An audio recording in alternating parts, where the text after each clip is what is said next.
As I think most people will be aware, the United States Navy's ballistic missile submarine, the USS Kentucky, has been visiting Busan in South Korea since Tuesday. It's highly significant because it contains Trident missiles, which are normally associated with strategic nuclear deterrence. In the past, there have been visits by nuclear-powered submarines from the US Navy, but this is the first time that a ballistic missile submarine has visited South Korea. We in the free world have had an ongoing problem with Korea for some time now. They developed a nuclear capability with an associated missile capability in the early 2000s, and they've been progressively testing and developing that capability ever since. And whenever they are in trouble politically or economically, the regime tends to saber rattle with its nuclear weapons. And in recent months, there have been specific threats about using nuclear weapons against South Korea, against Japan, or indeed exploding one over the sea. So the United States wants to make a very powerful impression on the region and also on North Korea in putting this boat alongside. I think we have to recognize that the world's split into two basic blocks. We've got the maritime democracies of the free world ranged against the Eurasian autocrats of China, Iran, and Russia. And it may well be that North Korea is actually trying to seek some attention here and say, don't forget us. You know, we still are a player in this and need to count. And so this sort of saber rattling is something we've come to expect from the regime. What's significant, of course, is that you're not going to fire your ballistic missiles from alongside in Busan. American ballistic missile submarines hide deep in the oceans. It's a largely symbolic gesture to have this boat alongside. There's no real practical military significance to it.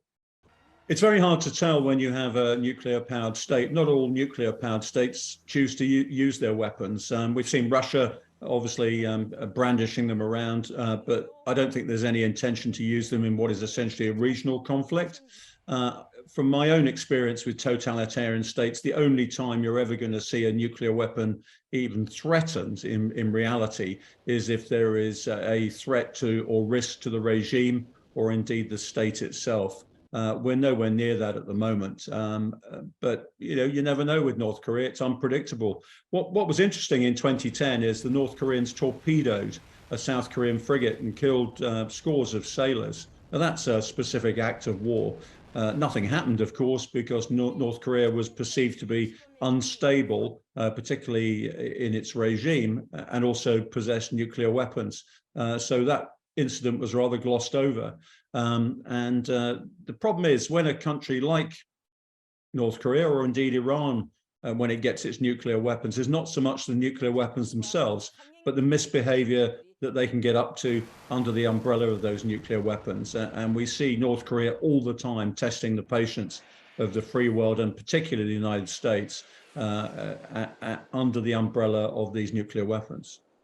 The most significant threat to the United States and its allies is in the South and East China Sea. There's no question about that. You see a very aggressive, assertive China building these artificial islands from which they're deploying missiles, aircraft, and other modern capabilities.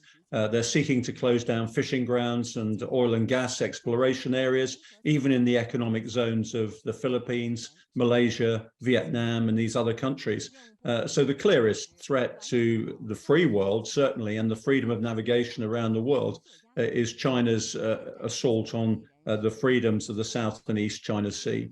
And if China gets its way in the South and East China Sea, it will be a death blow for globalization and the trade in that part of the world. You've got a situation where steel is cheap and air is free. The Chinese have got a lot of surplus steel. They've got a lot of surplus dockyard and shipbuilding labor. They have to employ them. So they are building a lot of ships at the moment, particularly for their Navy. Some of them are very sophisticated indeed, but I doubt if they can man them to operational standards right now. That's going to take about 5 to 10 years.